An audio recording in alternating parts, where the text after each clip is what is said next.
Actually, no, wait. This is the Igor fight, isn't it? Right. I can't remember how to beat this thing. Ah, right, the giant glowing eye. Yeah, that's probably got something to do with it, eh? Yeah. Right, now... Do I have to use light arrows on you, or can I just hookshot you to death? Help if you actually stop closing your eye. Stupid thing. Come on. That's it. Take a good long look at me, little freak. Ow! Ah, okay, I see. Only opens its eye properly when it attacks, eh? That's helpful. Oh, no, no it isn't. So I still get twatted in the meantime. No, piss off. Can't keep having it twat me at the exact same time as I'm firing. That's just not fair. It's not even a proper fight then, it's just a battle of attrition. Which I'm going to win because I have, well, I bloody well should have more hit points than this thing. Doesn't even technically qualify as a mini-boss. Now, there you go, nice one. Took far too long, but eventually we killed it. And I think we get a stray fairy as a reward. Either that or a small key, I can't remember entirely. I'm leaning more towards stray fairy though. Yeah, stray fairy, nice one. That's number 7. More or less halfway there. It's already night of the first day, damn it. Oh shit, I've been recording for half an hour already. Bloody hell. Alright, back at the beginning. Right. Actually no, there's one more thing I can activate first, isn't there, before I go exploring. Do it. Oh, bugger off, you stupid mouse. Don't have time for you. Yeah, you know, as long as he stays up there, I don't care. Let's just shoot this bloody emblem. Nice. Activates that, which we can get later. Nice.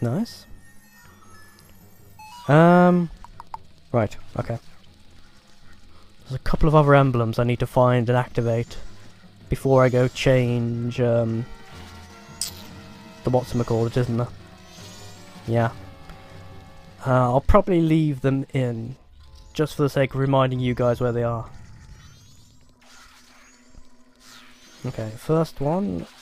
Actually, there's one in this chamber, but you can't activate it just yet. It's... where is it? I think it's under the water somewhere.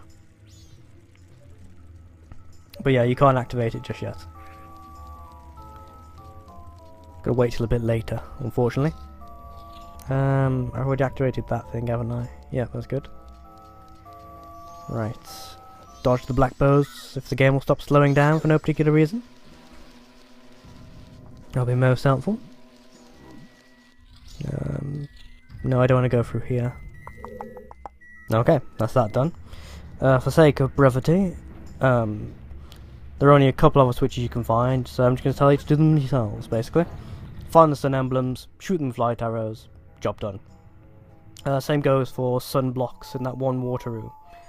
Shoot the one on the left, grab the stray fairy, and you're more or less done.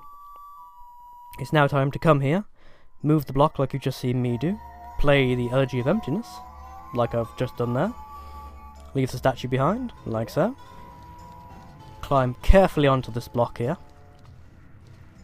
and shoot the red switch here with a light arrow. When you do so, something, well, rather interesting will happen. You'll fall into the sky. Now, this is a rather unusual occurrence, I'm sure you'll all agree. In fact, a lot of strange things happen from this point onwards. The music changes. If I remember correctly, this is basically just the normal music being played backwards, but the effect is rather striking and unsettlingly bizarre. Yeah, we're now upside down. We quite literally just made Newton spin in his own grave. Yeah. Seems doing that in a lot of games we play lately, eh? Yeah, you'll notice there's also 4 blocks here now instead of 3. Another mystery for another time. We get a second version of the cutscene, except now everything is upside down. How very peculiar.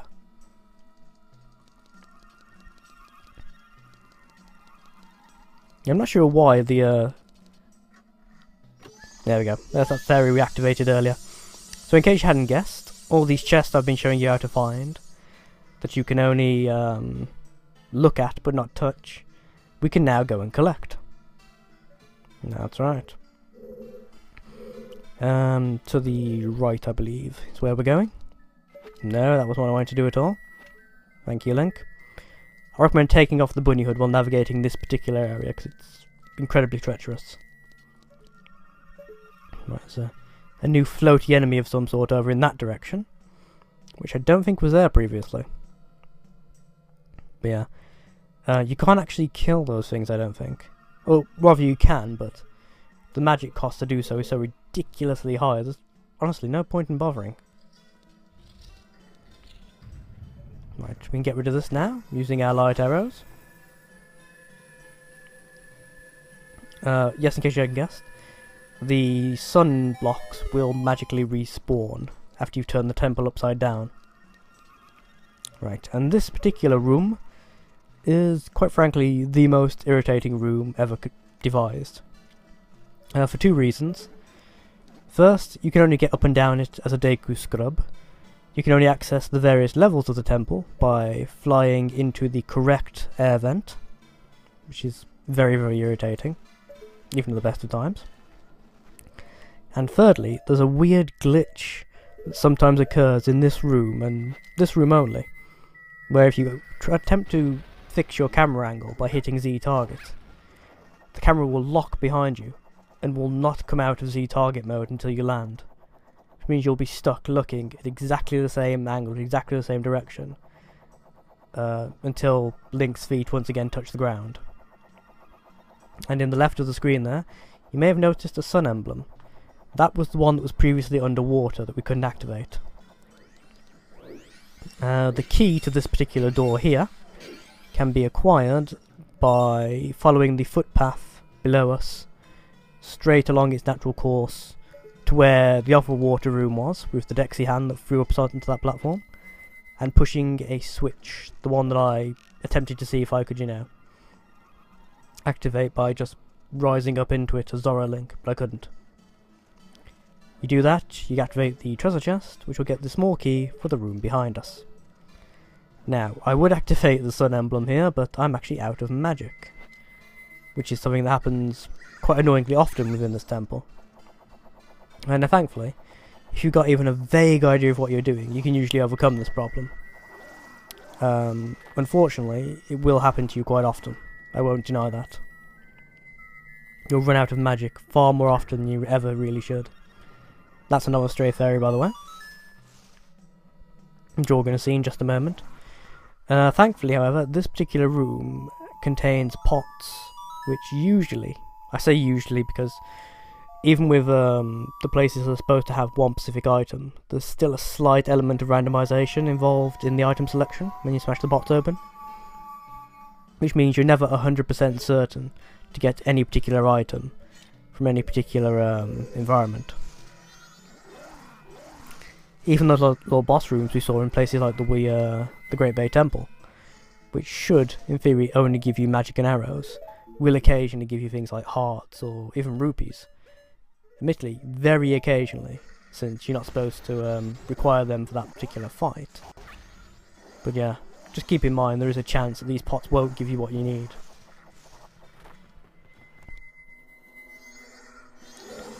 Obviously I'm playing this sort of bit by chance, making things a bit more tense and whatnot for both myself and for you guys.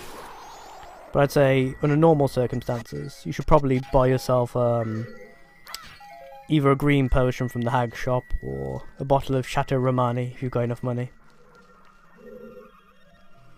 Anything that'll recover and or enhance your magic, basically. It's also very useful for the what's the word I'm looking for? The boss fight at the end of this temple. Yeah. There's another treasure chest with a fairy in it. Could be problematic. We'll get to it eventually though. Never fear, never fear. Right. Now, actually I've got no idea why I'm flying up here. I don't need to be up here, do I? Actually no, I haven't got that treasure chest yet, have I? Fuck! Nope, that didn't work. Nope, that didn't work at all. Just got detonated. Right, okay. Try this again. This time with less fail. Ah, here we go. You'll notice I'm locked in Z target mode and I can't get out of it. And I'll be stuck like this until Link, well, until either he dies or until I hit the ground. Like so, and it suddenly vanishes. Which is a bit weird. Whenever you're Deku-ling, for some reason the fairies don't auto-fly into you like they do in the other species. We've got 10 of the fairies. I know where all the others are, which is, yeah, very reassuring. Well, for me at least, anyway. Perhaps not so much to you guys. Because I'm pretty sure I've said that before in this guide and been horrendously wrong, but I promise I do know where they are this time, honest. You know, fingers crossed and all that. Right, if you want some free rupees, you can go and get yourself grabbed by the Dexy hand again, and it'll spasm you through them, and then chuck you back into the corridor here. But it's really not worth the effort, if I'm honest. Right, key from here, and that's that of a fairy. Just flip the temple round, come here as Zora Link, open up the box, like so, and that makes 11 fairies. Yeah. Right, after you've gone through the locked key door, you'll find yourself in here. A room that you can basically only traverse by flipping it around and then rolling across the lava as Goron Link. It's a very curious room as well, because no matter how many times you flip this room around, and there's a door on both the floor and the ceiling, no matter which direction this particular room is facing, when you exit it back towards that main chamber with the air vents, you'll always be facing that side up. Which I mean, if you flip, this looks like it should flip the entire temple round, but it only flips this room. Which I always found kind of interesting. And infuriating as well, when I thought I found a shortcut to acquiring that other stray fairy. Which presumably I've spliced the footage of me getting him into this by now. But yeah, it's weird. Not necessarily in a bad way, but yeah, definitely weird. Okay. Should get us out of here. Right, this is a puzzle room. So for the sake of brevity, I'm going to speed this up. See you in a sec, guys.